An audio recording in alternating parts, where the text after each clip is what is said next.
the only way to wake up. This is Good Morning ArkLaMiss, your breaking news and weather authority. Hello everyone, happy Monday to you. Thanks for starting your week off with us here at Good Morning ArkLaMiss. I'm Taylor Yakowenko. A beautiful weekend of weather, but the tide is turning and we're going to see some rain and maybe even some severe weather as we head through the week. Dylan Robichaud starts us off with a first check. Hey Dylan. Hey, good morning Taylor. Hopefully everybody had a happy Easter Sunday. Now we're going to be looking ahead to our forecast for the next several days, starting off today. Maybe a brief shower later on as we head throughout the afternoon hours. For the most part though, sunshine and clouds going to be mixed. Now, the wind will come in from the south. That's going to allow our temperatures to actually warm up quite a bit. But like you just mentioned, as we head toward Tuesday, we are looking at some significant weather changes. Of all the details coming up in a few minutes. All right, thank you, Dylan. We start you off with news from Washington this morning. President Trump delivered a setback to those pushing for a permanent solution to the Obama-era DACA program. The president spoke out against a DACA deal, and John Schumo has the latest. President Trump, after wishing the nation a happy Easter yesterday on Twitter, followed it with a series of tweets on immigration, writing in part, Republicans must go to nuclear option to pass tough laws now. No more DACA deal. The president reiterated his stance before heading into Easter services in Palm Beach, Florida. And a lot of people are coming in because they want to take advantage of DACA. And we're going to have to really see. They had a great chance. The Democrats blew it. Many Democrats and even some Republicans took to Twitter pushing back against Mr. Trump. Ohio Republican Governor John Kasich wrote in part, "A true leader preserves and offers hope, doesn't take hope from innocent children who call America home." It's not entirely clear what precipitated the tweets, which also went after Mexico demanding tighter border security. Under DACA, though, immigrants must have been living here since 2007, meaning no one crossing the border today would qualify. John Schumo, CBS News. Around the world, China is making good on its trade threats. The Chinese government says tariffs on about $3 billion worth of U.S. imports will go into effect today, impacting roughly 128 products in all. The sanctions, first proposed over a week ago, are in response to President Trump's tariffs on imports of steel and aluminum. China plans to impose tariffs of 15% on items like fruits, nuts, wine, and steel pipes, and tariffs of 25% on items like pork and recycled aluminum. China has repeatedly said it wants to avoid a trade war, but warned it will take necessary countermeasures to defend its interests. In Arkansas, every county in the state has joined together in a lawsuit against dozens of opioid manufacturers. The suit names 50 different drug manufacturers, and the counties claim the companies concealed or misrepresented the harmful and addictive properties of the medicines they make. The plaintiffs argue the manufacturers, retailers, prescribers, and distributors of those drugs should pay for treatment. The National Weather Service has confirmed at least 4 tornadoes hit North Louisiana last week. The twister, with winds of 105 miles per hour, touched down near Mangum in Richland Parish. It overturned a mobile home, injuring 4 people before hitting Franklin Parish. Then 2 other tornadoes hit around the same time in parts of Caldwell and Richland parishes Wednesday, causing some minor damage. And a 4th tornado hit near Clarence in Natchitoches Parish. It stretched about 16 miles before lifting off near Calvin, and that's in Wynn Parish.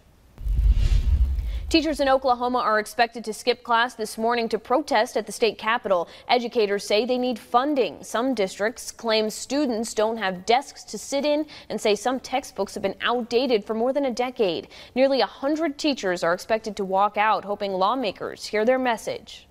And going forward, if they do not pass things, then we will act again. Oklahoma students have been cheated for 10 years, so we have just begun to fight. Some schools are only closing for a day or two, while others say they'll stay out for as long as it takes. And the train will soon be pulling back into the Louisiana Purchase Gardens and Zoo. The zoo closed it more than a decade ago, but it plans to unveil a new train by June. They say it should be ready to use by the end of July. Zoo Director Joe Clausen says this long-awaited project is going to put the zoo back on the map. Parents who used to ride the train as children would love to bring their kids back and ride the train also. It's just going to be something that's value added, and it was a cherished part of the zoo, and it'll be a cherished part of the zoo going forward. Clausen says money from the train will help bring new animals and exhibits to the zoo. Well, after hours of travel, there's nothing better than getting a warm welcome at your final destination. Savannah Louie shows us who or what is making newcomers feel welcome at one Texas airport. Enjoy your time at some of our great restaurants. That welcome is one of the first things you'll hear in San Antonio if you're traveling through the airport. San Antonio is all about fun, and this robot's all about fun. Her name is Erin. She's one of 2 interactive robots you'll meet in the San Antonio airport. Paul McManus designed her to be the ultimate service greeter for tired travelers. It has where to shop, where to eat, and it can take selfies and share with their friends, let them know they're at the San Antonio airport having a good time.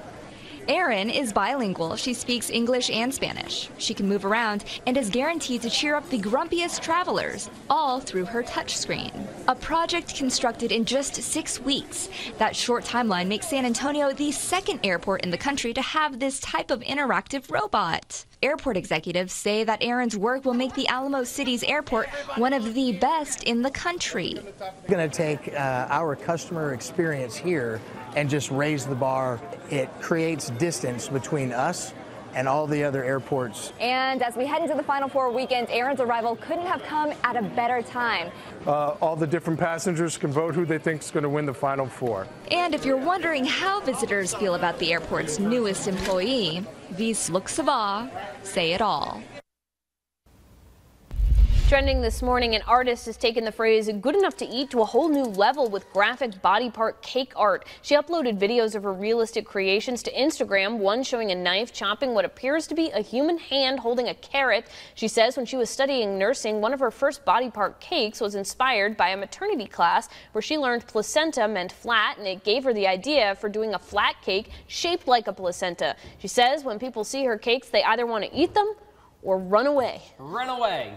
Yeah, but look at how cool that is. Those almost look exactly like the real dental molds you see at the dentist's office. It's cool, but the thing that you got to question the incentive behind why she made those. I mean, it's cool, but why? She's so talented to show off her skills. I know. She is talented, but it's a little bit disturbing. I might give her a follow on Instagram. That's really cool. All right, guys, it's time now for the Facebook question of the day. Today's question, 41% of Americans are uncomfortable doing this at a restaurant. I'm going to say, well, so my first guess was eating with your mouth open. Mm-hmm. Now I think it might be sitting alone. Like if you go to a nice restaurant and you're like, and they're like, how many? You're like, just me, I'm all alone. Yeah, oh yeah, I could see that one. Yeah. And I'm saying sending food back. You know, you get something that maybe you didn't order or it's cold. Yeah. I am the type of person who will always suffer in silence. I'll just eat it. All right, let's see what some of you guys are saying. So Randy says leaving a proper tip. So some people are uncomfortable doing that. Maybe if the service isn't good or something. A lot of people are saying praying or saying grace before they eat this morning. So Tyrone's doesn't make sense to me. And Tyrone, if you are watching, I want a little bit more of an explanation here. He says eating chicken. Eating chicken. Which I feel like a lot of people do at restaurants, right? Yeah, I have no problem with that. Yeah, chicken is probably one of my favorite foods. So I'm definitely not in that category. Tyrone, I want an explanation on this one. A lot of people are saying eating alone, though. Joanna agrees with you, Yep. eating alone. So Benjamin just says eating, period. Just eating at a restaurant. I guess he prefers to take it home, which is fair. That one's interesting. Yeah. Jason says making animal noises, and I wonder if he just means you're so into your food that you kind of sound like an animal eating it. Making animal noises. That's kind of a weird I wonder what kind of animal noises. Yeah, all right, there you go, Jason. If you're watching, go ahead and explain this a little bit more. Yeah, and that's the thing, you gotta elaborate. Yeah, we're curious about these. All right, we've gotten some good ones so far, but there's still time to submit your answers, so head on over to the Facebook page and let us know. We're going to read some more of them and tell you the answer just a little bit later in the show, but we don't want you to go anywhere. Financial advisor Kelly Brantley was here with us, and she shares some tax refund goals that you will not want to miss. Don't go anywhere. KB.